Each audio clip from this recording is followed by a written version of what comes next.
मुसलमान लोग क्या करते हैं कि जो लोग खत्म होते हैं जल में डूब के, उनको सिद्ध करते हैं और उनको फिर पीर योनि में ले आते हैं।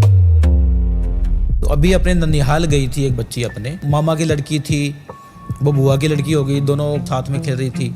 अब उधर से क्या हुआ कि अचानक उसकी अकाल मृत्यु हो जाती है, किसकी? मामा की लड़की की।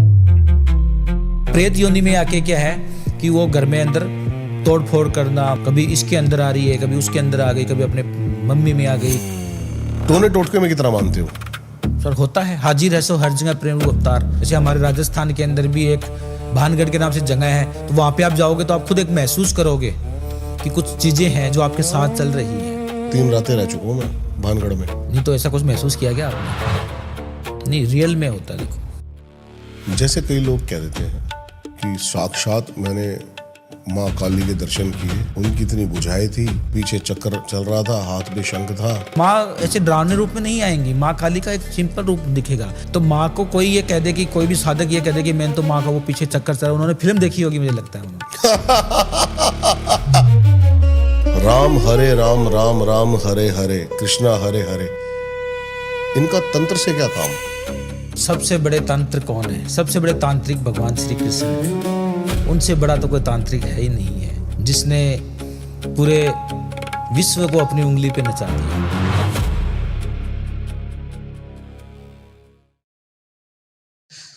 दीपक जी, मैंने आपका एक पॉडकास्ट देखा था, मैंने उसमें आपसे सैंडविच मांगा जाता है और आप पूछते हैं उससे वेज या नॉन वेज। हाँ, लेकिन मैंने आपको बताया कि वो सनातन नहीं है, वो बुद्धिज्म है। सर, लेकिन भगवा का देखिए, हमारे सनातन में भगवा का बहुत बड़ा महत्व माना गया है। हमारे बड़े बड़े ऋषि मुनि तपस्वी ने भगवा का धारण किया है, और आज भी बहुत सारी ऐसी, नाम नहीं लेना चाहूंगा, बहुत सारे मतलब अपने सनातन धर्म में सन्यासी है, गुरु जीव है जो भगवा का बहुत ख्याल रखते हैं। और भगवा वस्त्र पहन के नॉनवेज खाना, क्या ये भावनाओं का फर्क है, भावनाओं का। जैसे कि आपकी भावना भगवे से जुड़ी हुई है, आपके लिए भगवा जो है एक भावना हो सकती है, एक लगाव, एक जुड़ाव, परमात्मा से मिलने का एक तरीका हो सकता है। लेकिन किसी के लिए भगवा सिर्फ एक रंग है।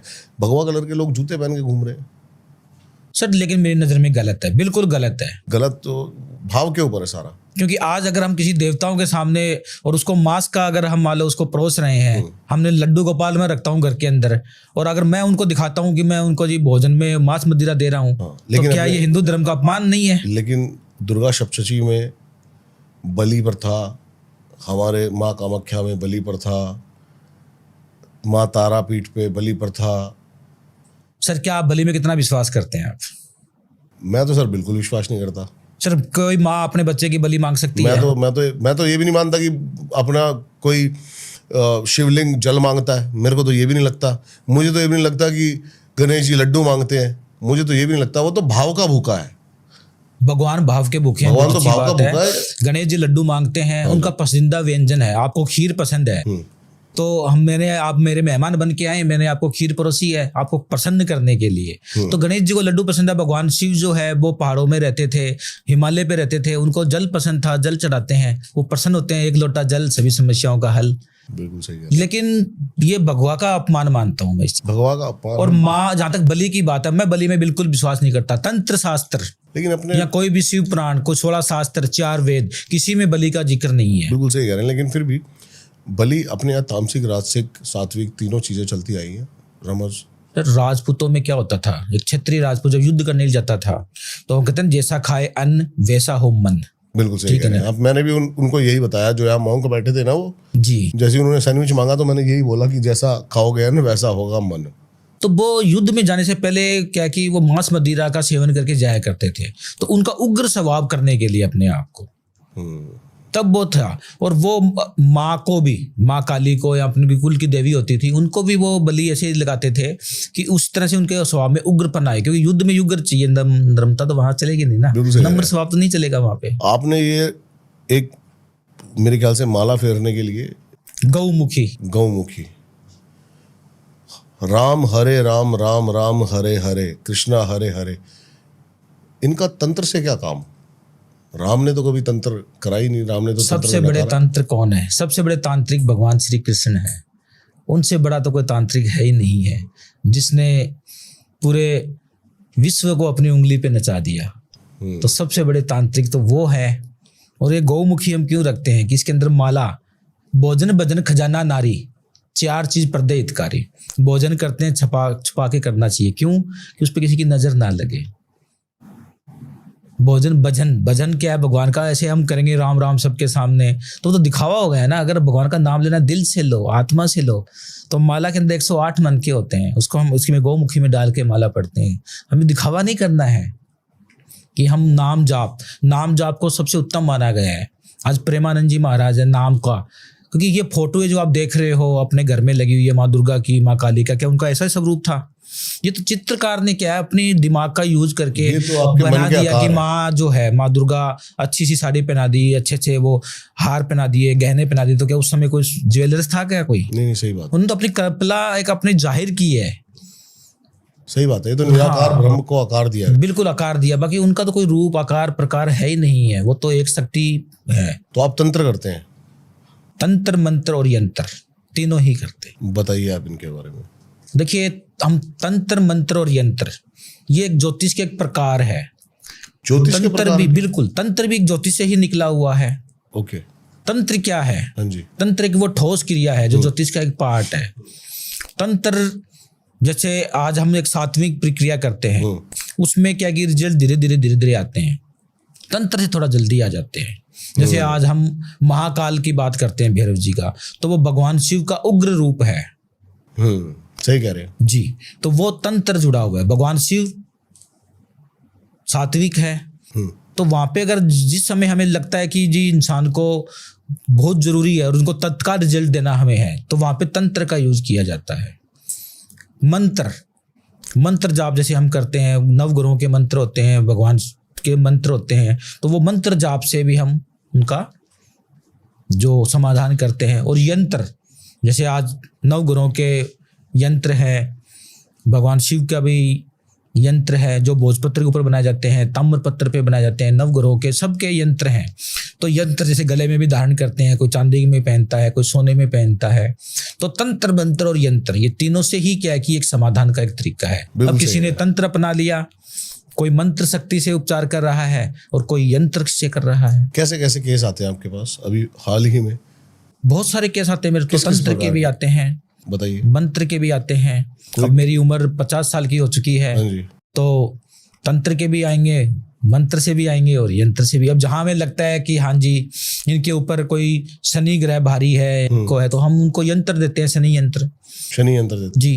तो शनि यंत्र क्या है? शनि यंत्र एक भोजपत्र के ऊपर बनाते हैं, जो हम क्या है कि अनार की कलम और केसर की स्याही से लिखते हैं। अष्टगंध की स्याही, अष्टगंध क्या है? गौलोचन है, अगर तगर है, काम्या सिंदूर है, ऐसे अष्टगंध की स्याही बनती है। अनार की कलम से भोजपत्र पे लिखते हैं, उसको सिद्ध करके जातक को देते हैं।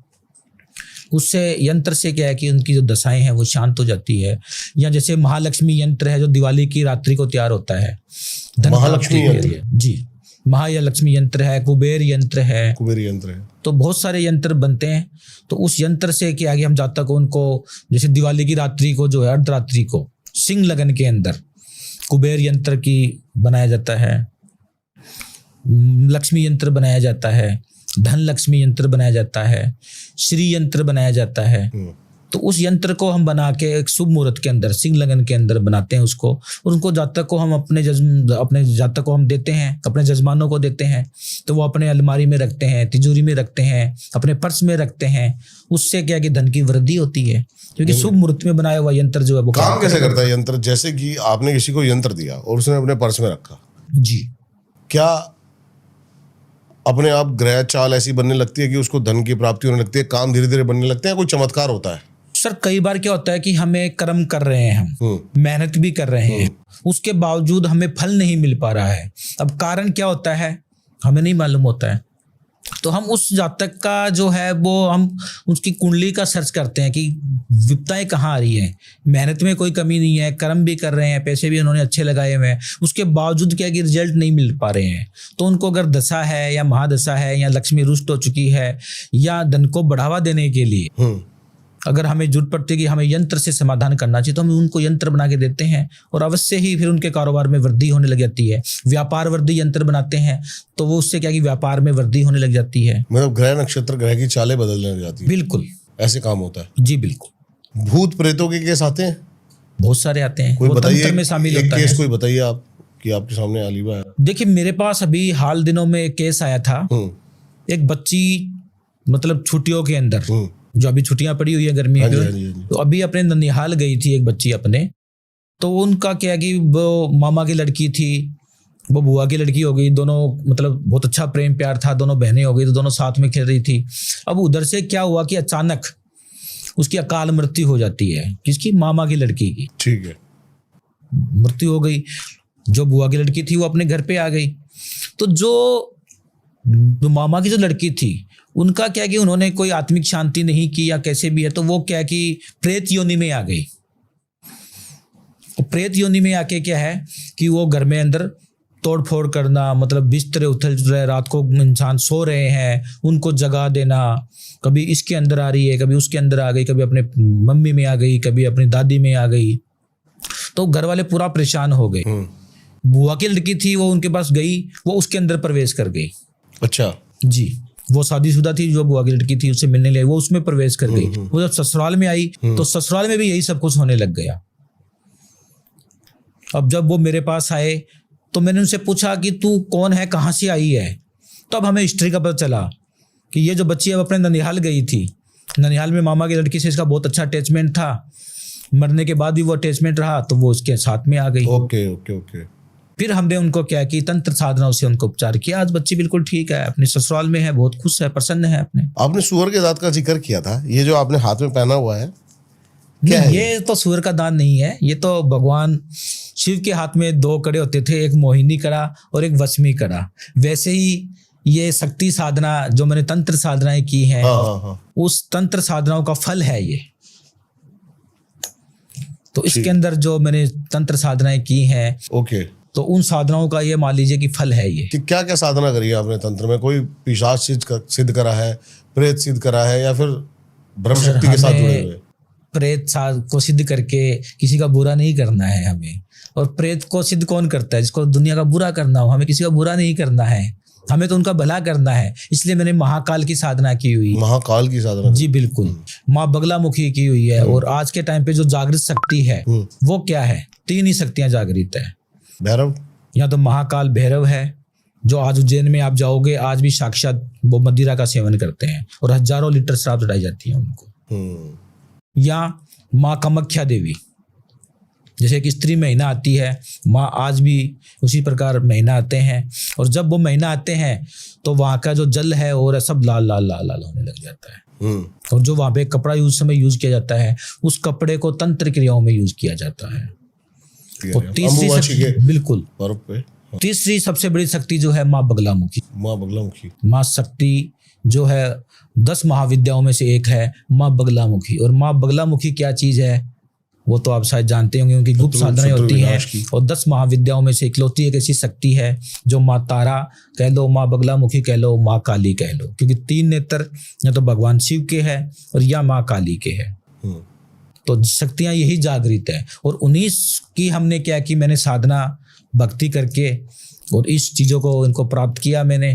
तो इसी से हम अपने भक्तों को जो है। सूअर के दांत का क्या महत्व है इसमें? मतलब सूअर का दांत, देखिए सूअर का दांत जो है वो तंत्र में उसका बहुत अच्छा वर्णन दिया गया है। और इसका जो वर्णन दिया गया है वो तंत्र के अंदर और रावण पुराण के अंदर, रावण संहिता और जो तंत्र संहिता है उसके अंदर इसका बहुत ही अच्छा वर्णन दिया गया है। सूअर का जो दांत है वो धन वृद्धि के लिए, वशीकरण के लिए उपयोग में किया जाता है और अपने आकर्षण शक्ति को बढ़ाने के लिए। आपके पास आते हैं भी क्या केस ऐसे वशीकरण कराने वाले? क्योंकि ये सबसे कॉमन केस है, वशीकरण करवा दो या वशीकरण हटवा दो।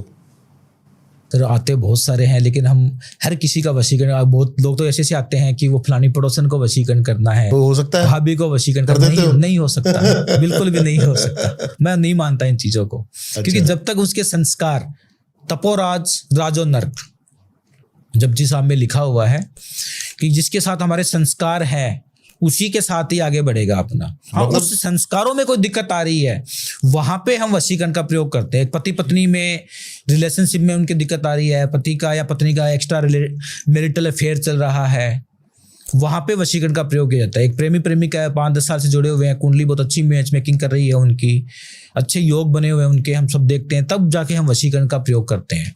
तंत्र के अंदर 6 क्रियाएं होती हैं: वशीकरण, मोहिनी, सम्मोहन और स्तंभन, उच्चाटन और मारण। हाँ, ये तंत्र के 6 चंद्र के 6 षटकर्म है। जे षटकर्म है और इन्हीं से पूरा जो तंत्र है वो चलता है।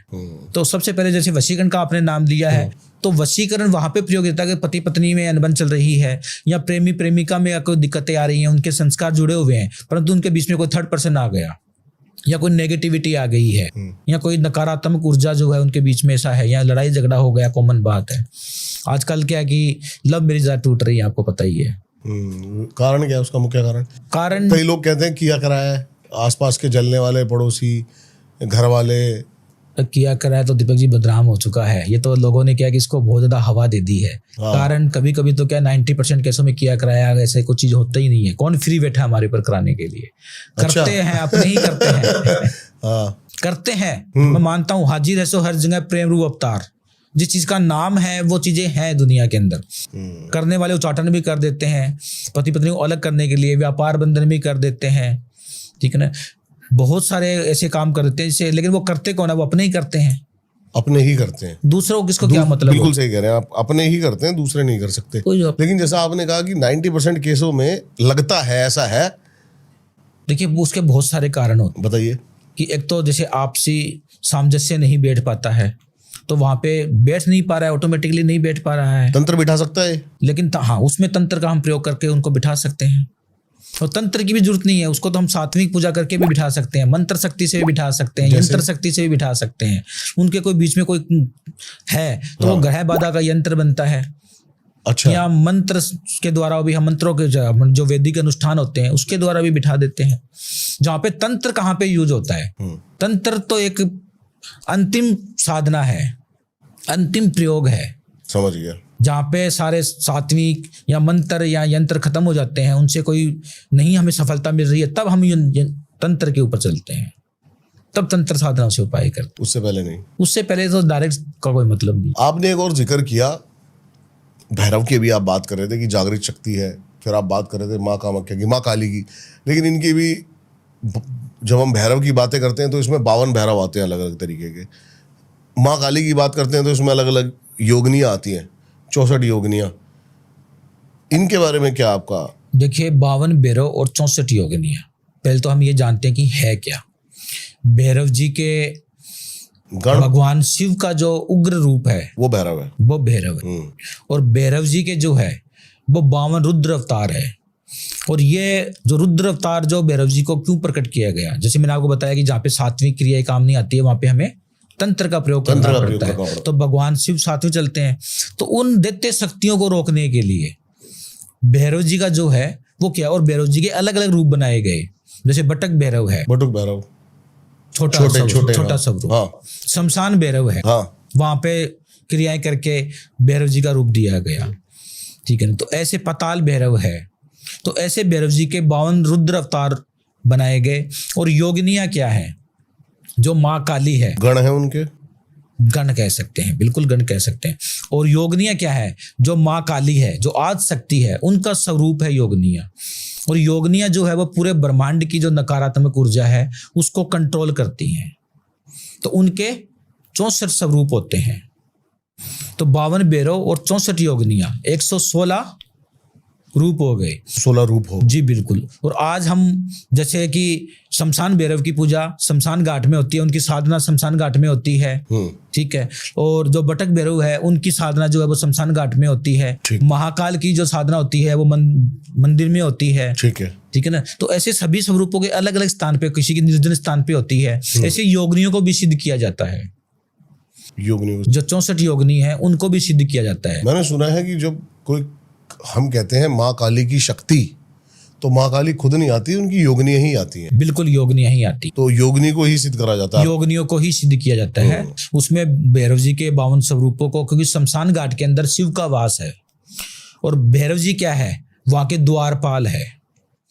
तो भैरव जी के वहां पे 52 रुद्र अवतार जो है वो भ्रमण करते हैं और उनके पीछे माँ काली की जो स्वरूप है, जो 64 योगिनियां है, वो उनके पीछे भ्रमण करती हैं। अब किसको अगर साधना करनी है भैरव जी की तो शमशान घाट में करेगा। वो किसी को अगर अब भैरव जी को तंत्र साधना करके और शक्ति प्राप्त करनी है लोक भलाई के लिए या तंत्र को काटने के लिए तो 52 भैरव के करेगा। अगर हमें लगता है कि यहाँ पे 64 योगिनी है, कोई इंसान विदेश में बैठा हुआ है और उसका हमें सॉल्यूशन करना है, जैसे अभी मैंने जिक्र किया किसी के अंदर प्रेतवादा आ गई है, किसी ने कुछ कर दिया है या किसी ने कुछ खिला दिया है, तो क्या हम अमेरिका थोड़ी जा सकते हैं? तो हम उनकी फोटो के द्वारा या उनके नाम जाति गोत्र एड्रेस लिखते हैं, उनके द्वारा हम योगनियों को छोड़ते हैं। फिर ठीक है, तो वो योगनियों के द्वारा फिर अपना क्या है कार्य सिद्ध होता है। योगनियां ये काम करते हैं, योगनियां ये काम करती है।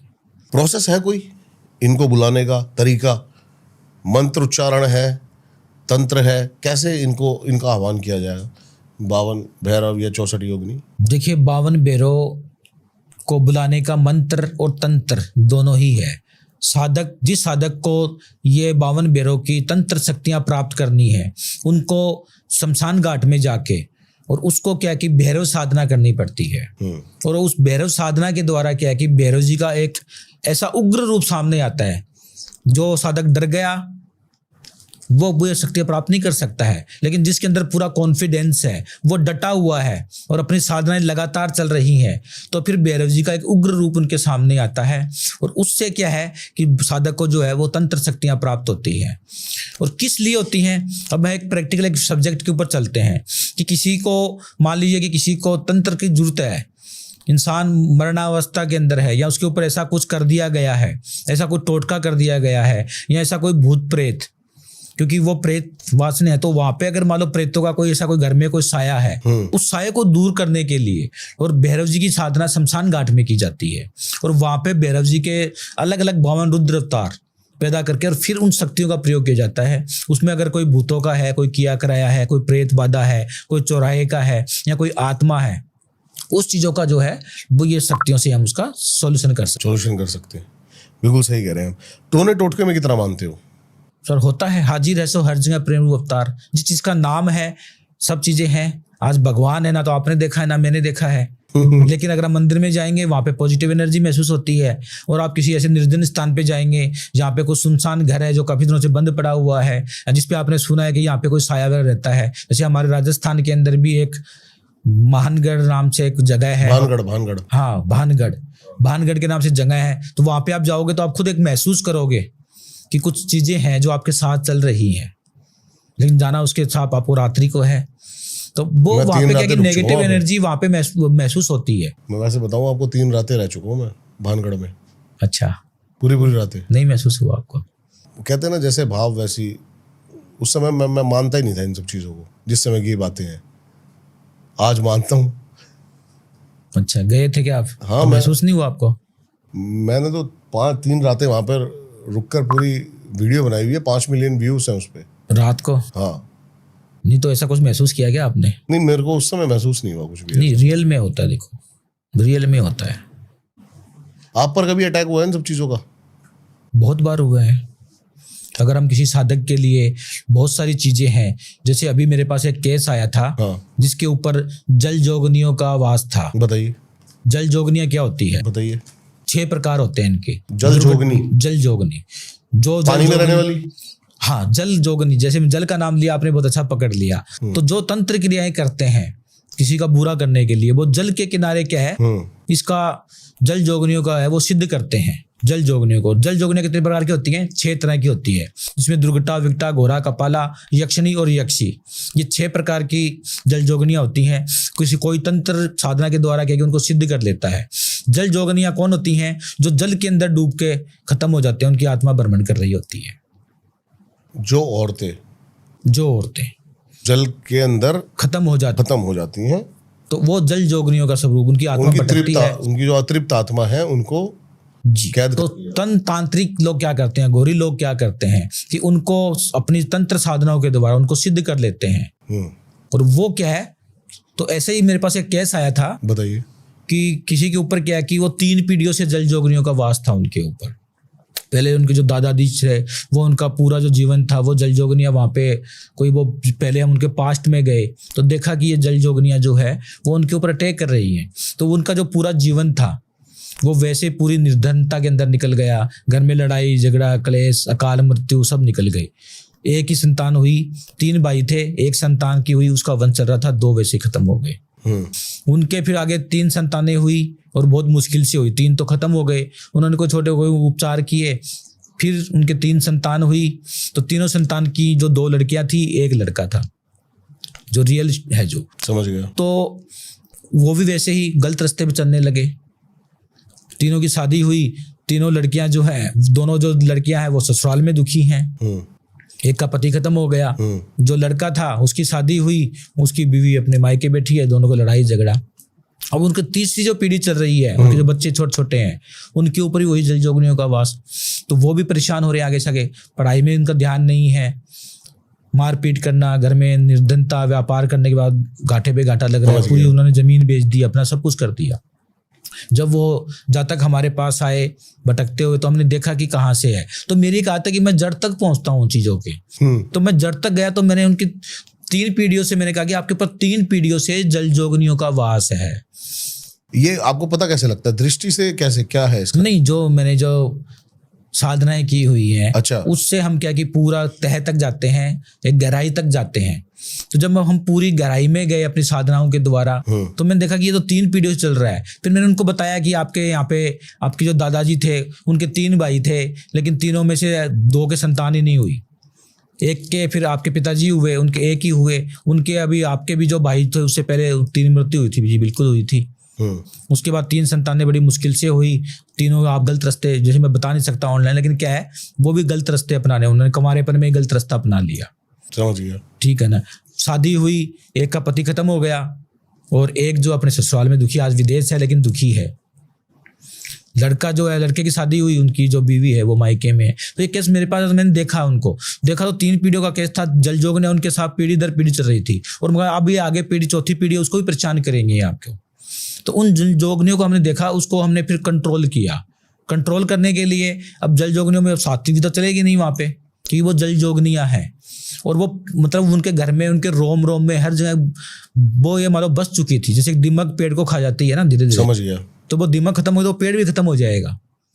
तो वैसे अगर हम इनको छेड़ेंगे तो वो आपको खत्म कर डालेगी। अच्छा, तो फिर मैंने क्या कि तंत्र साधनाएं की, और एक शक्ति है सबसे बड़ी शक्ति जो हमने क्या है कि जब ये क्रियाएं की तो मैंने क्या है कि माँ बगलामुखी की साधना की, महाकाल की साधना की, तो मुझे रास्ता मिला कि एक सबसे बड़ी शक्ति है, उससे जातक को नुकसान नहीं होगा। और वो शक्ति कौन है?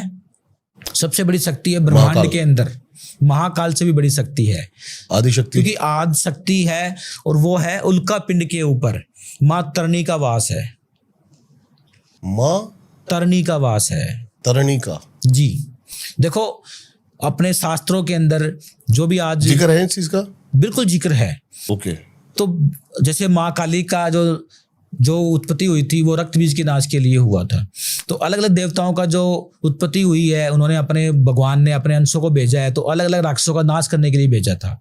तो वैसे ही माँ तरणी का मुझे रास्ता मिला, तो हमने माँ तरणी की साधना की और उससे चीज़ों से जो है जल जोगन से उनका छुटकारा दिलाया गया। तो आगे आने वाली पीढ़ी जो है उनकी विनाश कर, जो हो चुका उसका तो मैं नहीं कर सकता, लेकिन आगे आने वाली पीढ़ी जो है वो परेशान नहीं होगी उनकी। अब उसका सॉल्यूशन हो चुका है, समाधान हो चुका है? बिल्कुल बिल्कुल हो चुका है जी। महाकाल भैरव माँ आदिशक्ति की कृपा से आज बिल्कुल वो ठीक है। लेकिन हमें दिक्कत थी कि अगर इसको हम कंट्रोल करेंगे तो कहीं अटैक कर देगी, या तो मेरे ऊपर करेगी या जातक के ऊपर करेगी। हुआ अटैक, और अटैक हुआ। जैसे हमने उन चीजों को कंट्रोल करना शुरू किया, तो जो एक तो विदेश में बैठी है स्पेन के अंदर, उनको डर महसूस हो रहा है। अच्छा। वो रात को सो रही है, उसको कभी वो बेड से उठ रही है, उसको मतलब उसी सांसें ऊपर नीचे हो रही हैं, कभी सांस बंद हो रहा है, कभी उनको डरावने सपने हैं, उनको मतलब छेड़ा जा रहा है। जो यहाँ पे इंडिया में है वो बच्ची के साथ क्या है कि उसकी भावनाएं गलत जा रही हैं, अदर पर्सन की तरफ उनकी भावनाएं दौड़ रही हैं कि ये गलत काम करें तो फिर मेरे को निकलना ना पड़े यहाँ से। तो उसकी ध्यान किसी और तरफ जा रहा है। जो लड़का है वो शराब पे शराब पी रहा है, तो वो शक्तियां निकलना नहीं चाह रही थी। वैसे आपको लगता नहीं कि सनातन में भटकाव है काफी ज्यादा? भटकाव है, कोई कहता है एंड नहीं है इसका कोई, आदि शक्ति सबसे ऊपर है, कोई कहता है शक्ति सबसे ऊपर है, कोई कहता है शिव सबसे ऊपर है, महाकाल क्या सबसे कोई ऊपर एंड, है। सनातन का कोई एंड नहीं है। मतलब हर धर्म का एक एंड है, लेकिन सनातन का कोई एंड नहीं है। बहुत सारी शक्तियां पैदा हुई हैं, बहुत सारे देव दैत्य राक्षस। नहीं, बात एंड की नहीं है, बात है कि कोई कुछ कह रहा है, कोई कुछ कह रहा है। सर अब ज्ञान और अज्ञान दोनों में फर्क है। तब देखो, अब मैंने बहुत सारे पॉडकास्ट देखे हैं, किसी को कोई काचे कलवा जेब में लिए घूम रहा है, हाँ, ठीक है ना, कोई आप नहीं मानते? कोई शक्ति किसी के साथ कैसे घूम सकती है? आप मानते हो कोई शक्ति किसी के साथ घूमती है? नहीं सर, मैं तो अभी अपना राय रख ही नहीं सकता इस कुर्सी पर बैठकर, क्योंकि मैं तो न्यूट्रल होकर सुनता हूँ सबकी बातें। नहीं, न्यूट्रल होके सुनते हैं वो ठीक है, लेकिन कई तो जेब में लिए घूमते हैं काचे कलवों को, ठीक है ना, कई भूत प्रेतों को, कोई जिन जिनायत को अपने पास में लेके घूम रहे हैं। मैं नहीं मानता इन चीजों को। हाँ, सिद्ध कर सकते हैं हम महाकाल को सिद्ध कर सकते हैं। शक्ति अब हम जो है उनकी जो है वो शक्ति किसी को प्राप्त नहीं होती है, वैसे उनकी दया दृष्टि है, ठीक है, वो हो गई, हमें प्राप्त हो गई, हमने उनको सिद्ध कर लिया। तो हम उनसे क्या किया, अब अगर हमें किसी के लिए काम करना है तो उनके लिए फिर वो ये थोड़ा ना कि हमने यहाँ से यूँ हाथ किया और एक लाइट निकली हाथ से, जैसे फिल्मों में देखते हैं, और वो उनके ऊपर पड़ी और वो ठीक हो गए। अगर ऐसी शक्तियाँ उन्होंने सिद्ध की तो फिर तो ऐसा होना चाहिए ना।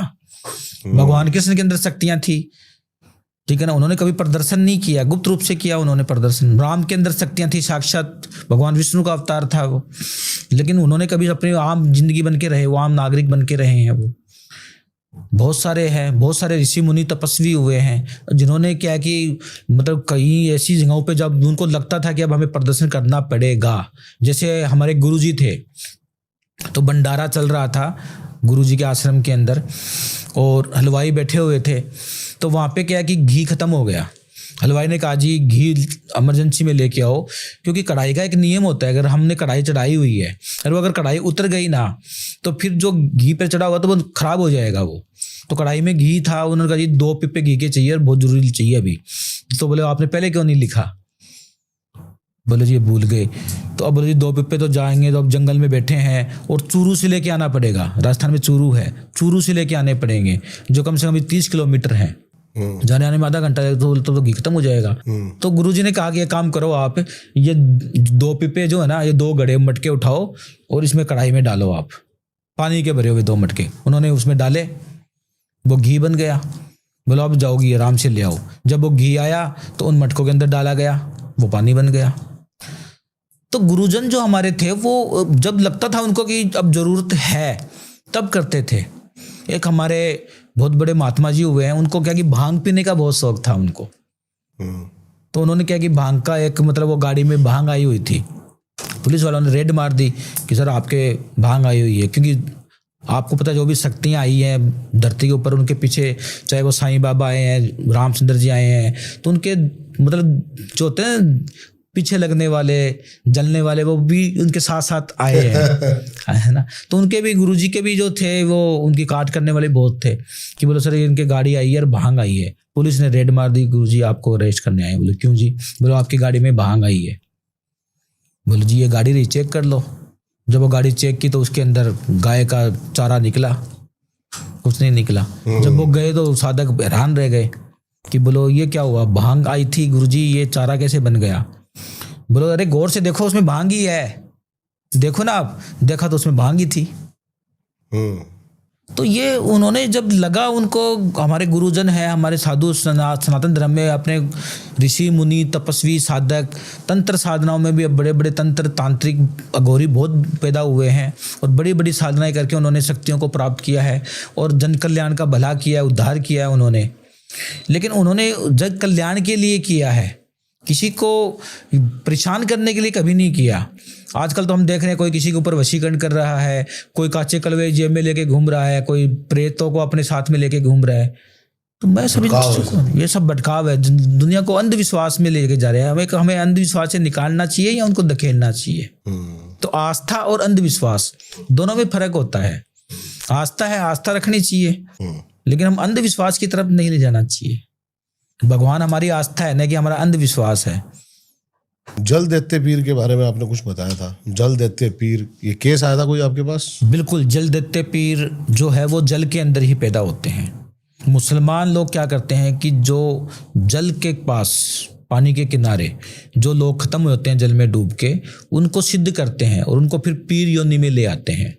तो जल देते पीर का जो है साया किसी के ऊपर आ जाता है। जैसे आपको मैंने बताया कि इनके मुसलमानों के अंदर क्या कि जैसे जिन है, जिनायत है, शहंशाह है, सिफली जो है आम करते हैं, ठीक है ना। सही कह रहे हो। तो वैसे ही जिन जिनायत शहंशाह होते हैं, उनमें से एक ताकतवर जो ताकत होती है वो होती है जल देते पीर, जो जल के अंदर जिसका जो है वास होता है।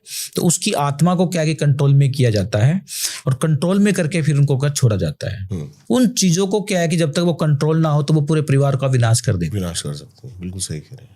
और ऐसा मेरे पास केस आया भी था मेरे पास जल देते पीर का, कि किसी बच्चे के ऊपर क्या है कि जल देते पीर का साया था। एक ही बच्चा था, करोड़पति फैमिली थी, तो उनके ऊपर क्या कि जल देते पीर का साया छोड़ दिया गया। उनके कोई दुश्मनों ने विनाश खत्म करने के लिए, और वो जल देते पीर का साया छोड़ दिया गया।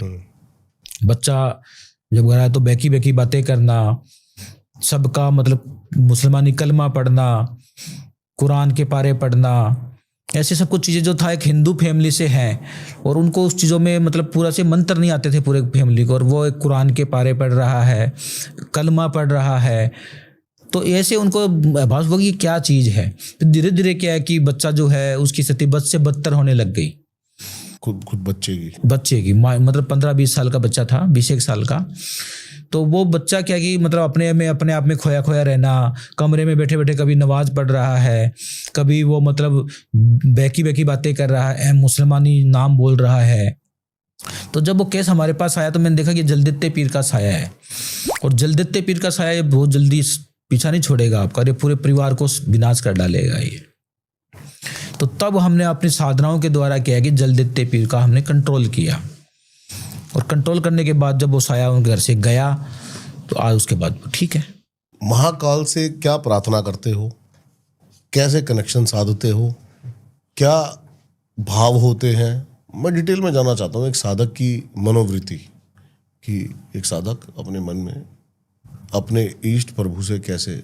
देखिए, महाकाल तो भगवान शिव जो है वो कहते हैं एक माई जगत ब्याई तीन चले परवान, एक संसारी एक भंडारी एक लागे दीवान। एक संसारी एक भंडारी एक लागे दीवान। तो माँ कौन है? आदि शक्ति। तो आदि शक्ति कौन है? माँ काली। और तीन चले कौन है? ब्रह्मा विष्णु और महेश। ब्रह्मा जी सृष्टि रचना करने वाले हैं, सिर्फ उन्होंने रचना की है। विष्णु जी पालना करने वाले हैं, और मोक्ष देने वाले भगवान शिव हैं। और भगवान शिव का ये रुद्र अवतार हैं भैरव जी, महाकाल। तो उनकी साधना करने के लिए पहले तो उनको आत्मा को परमात्मा से कनेक्शन जोड़ना पड़ता है उनका। ये नहीं कि हमने मन, अभी जैसे हमारी शुरू में बात हुई, आपने कहा कि निराकार ब्रह्म है, मन आकार दे देता है। तो ये सब भी एक ही हैं या फिर? देखो, शक्ति एक, ज्योत सर्वव्यापक। ज्योत एक ही है, उसको हम ये मान लो कि दीपक बोल देते हैं, मुसलमानों को चिराग बोल देते हैं, और जो अपने जो पंजाबी लोग हैं वो उसको जोत बोल देते हैं। तो एक जोत तो एक ही है। और जो क्रिश्चियन है वो कैंडल्स जलाते हैं, तो है तो वो जोत ही ना, अग्नि तो अग्नि है, नाम उसके अलग अलग दे दिए गए। तो परमात्मा तो एक ही है। अब उसको चाहे आप राम कहो या रहीम कहो या अल्लाह कहो। तो भगवान शिव तो निरंकार है, विष पीने वाले हैं, खुद विष पी के दूसरों को जीवन दान देने वाले हैं। तो उनसे जुड़ने के लिए हमें पहले तो अपनी आत्मा को, अपने को, उसको मन को पवित्र करना होता है, और फिर उनसे ये मान लो कि हमें उनसे कनेक्शन जोड़ने होते हैं। और जब एक साधक उस स्थिति तक, उस साधना में पहुंच जाता है, जब वो साधना में बैठता है, तो उसका जो कुंडली चक्र है वो धीरे धीरे क्या है कि वो उसका जो है वो आत्मा परमात्मा में विलीन होना शुरू होता है, और अपनी जो सांस है वो आत्मा से निकलनी शुरू हो जाती है। तो भगवान तो क्या है कि सिर्फ भाव के भूखे हैं, वो तो भाव देखते हैं। तो एक साधक की साधना को वो भाव से देख रहे हैं कि कितना भाव है इसके अंदर, और वो भावना को जो है उसमें फिर वो शक्तियां प्रदान करते हैं हमें। दर्शन हो जाते हैं भगवान के, अगर सच्चे मन से करें तो क्यों नहीं हो जाते हैं। बिल्कुल, पत्थर के अंदर भी भगवान निकल आते हैं, साक्षात भगवान। बिल्कुल साक्षात कल्पना करता है। वैसे तो रेदास जी जो थे ना, रेदास जी वो जाति के चमार थे, ठीक है ना। उनका काम क्या था कि वो जूते गांठने का काम करते थे, लेकिन उनकी भगवान में बहुत अपार आस्था थी। भगवान में अपार आस्था थी। सभी लोग, कुंभ का मेला लगा हुआ था, सभी लोग हरिद्वार जा रहे थे।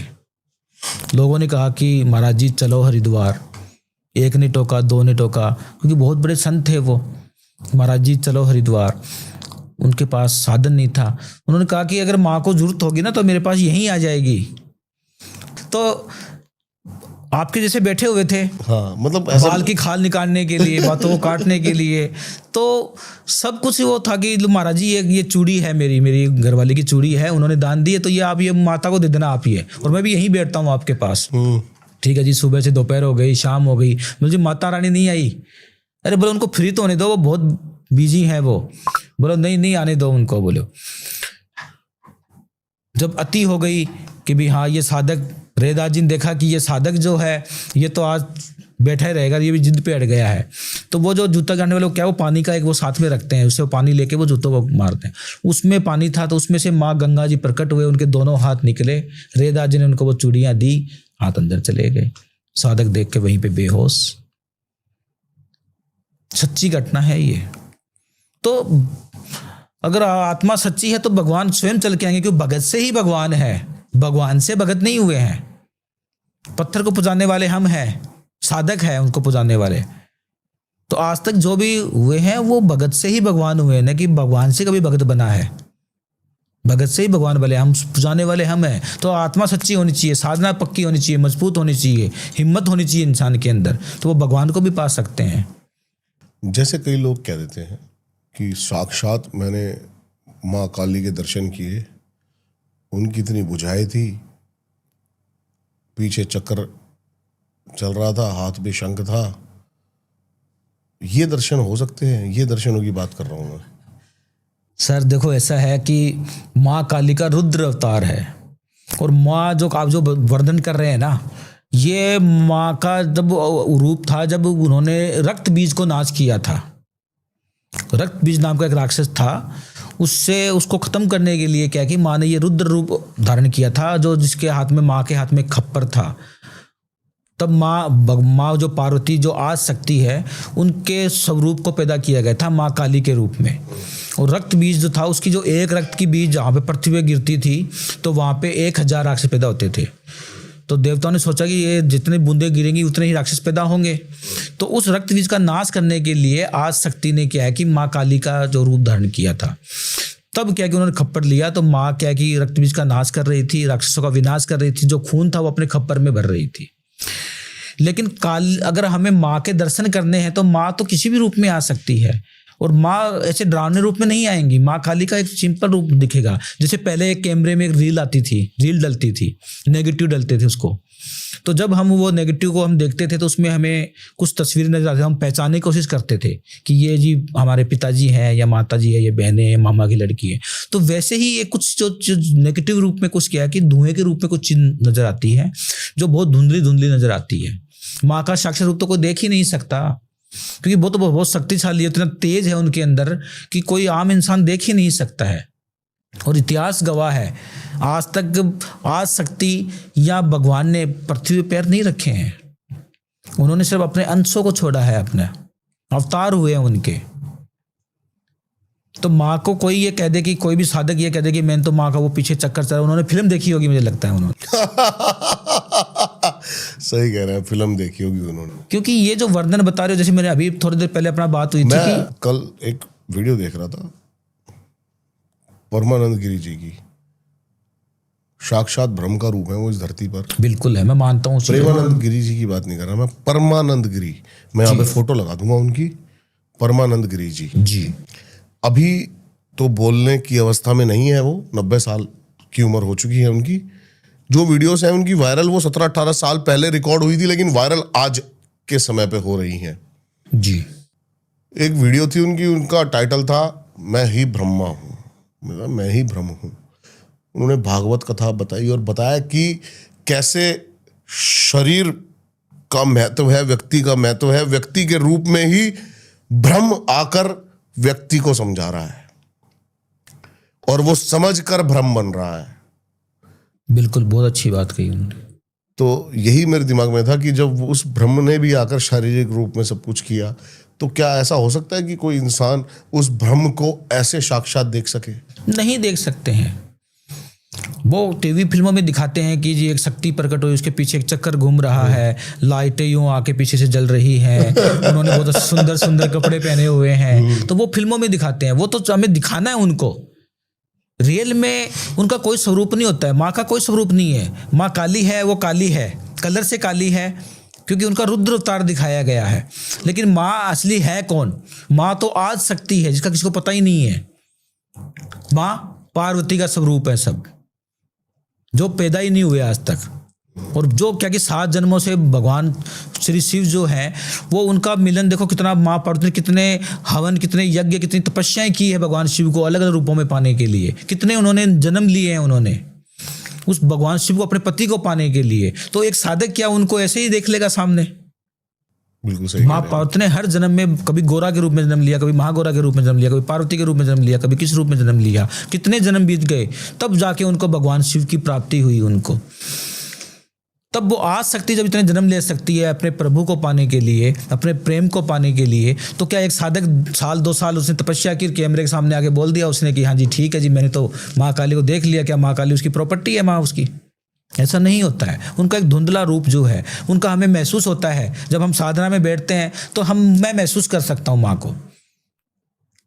कोई भी साधक अगर उसके साथ कोई, अगर मान लीजिए कोई आत्मा है या कोई परमात्मा है या कोई देव शक्ति उसके साथ है, तो मैं उसको बता सकता हूँ कि आपके साथ कोई देव शक्ति है। और बहुत सारे ऐसे इंसान, ऐसे साधक मेरे पास आए हैं, उनसे मिला हूँ जिनके पास देव शक्तियाँ हैं, लेकिन वो किसी को प्रचार नहीं करते हैं उनके साथ। हम देख के बता सकते हैं उनको कि कोई ना कोई देव शक्ति आपके साथ है, लेकिन फिर भी वो नहीं बोलते हैं कि मेरे साथ कौन सी शक्ति चल रही है। बिल्कुल सही कह रहे हैं।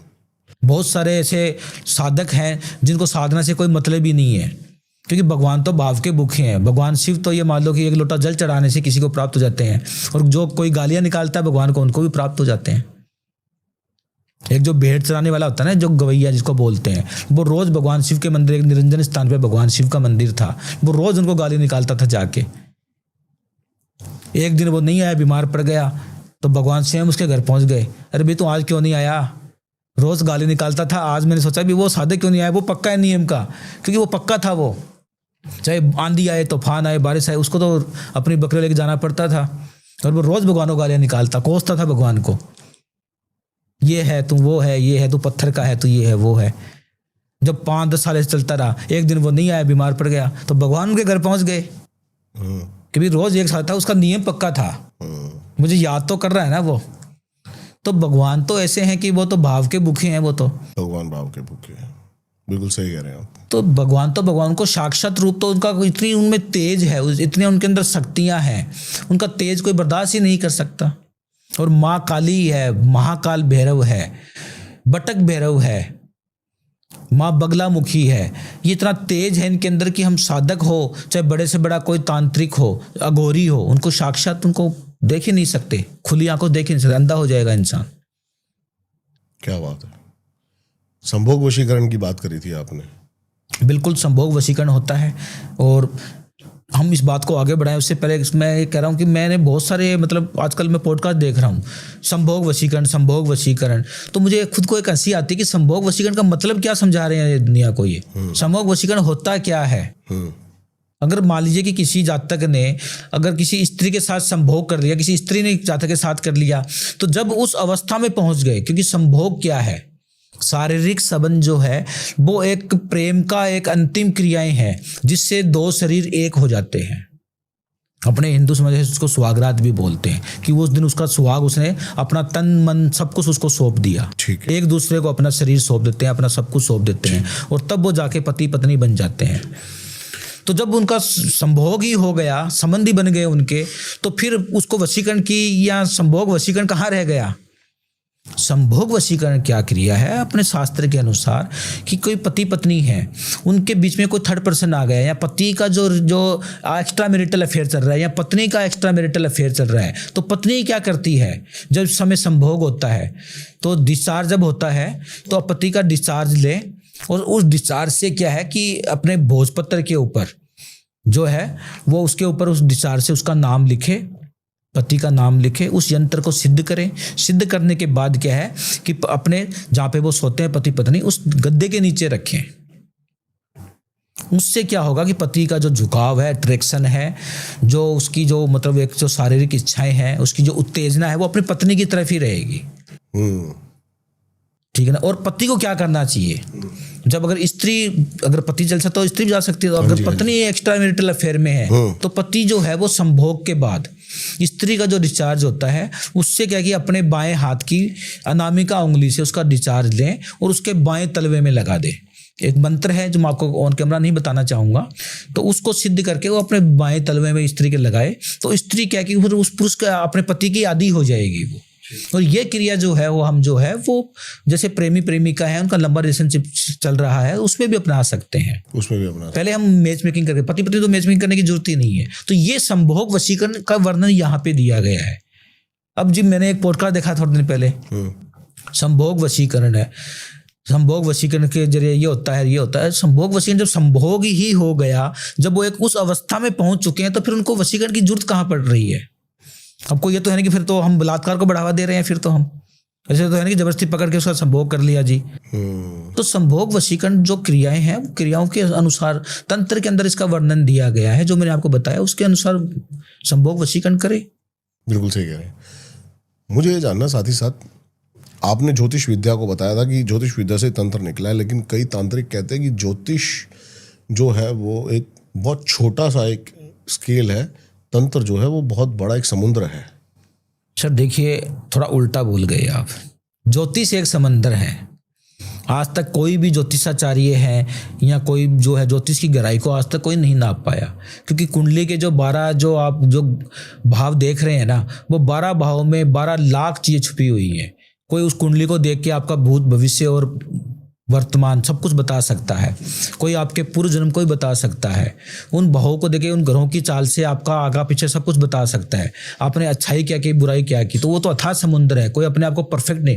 तंत्र क्या है? तंत्र ज्योतिष से निकला हुआ है। जैसे तंत्र की उत्पत्ति कैसे हुई, जो मैंने आपको बताया कि जब राक्षसों ने जो देवलोक के ऊपर, स्वर्गलोक के ऊपर कब्जा करना शुरू कर दिया, तब वो तंत्र शक्तियां थी। जैसे वो ऋषि मुनि तपस्वी हवन करते थे तो उसमें वो मांस मदिरा डाल देते थे। समझ गया। तब क्या है कि उस शक्तियों से लड़ने के लिए क्या कि महाकाल भैरव की उत्पत्ति हुई, माँ 10 विद्याएं जो है उनकी उत्पत्ति हुई। ठीक है ना। माँ जो पार्वती जी जो है, जो क्या कि वो हवन में गई, उनके जहाँ जहाँ उनके अंग गिरे वहाँ 10 महाविद्याओं का जन्म हुआ। तो उन शक्तियों से लड़ने, वैसे ज्योतिष में से तंत्र निकला हुआ है, क्योंकि ज्योतिष एक सात्विक क्रिया है, वो धीरे धीरे चलती है। तंत्र क्या है, किसी को अगर मान लीजिए कि कोई मरणासन में है या किसी के अंदर भूत प्रेत जादू टोना कुछ कर दिया गया है, तो ज्योतिष तो धीरे धीरे चलेगा।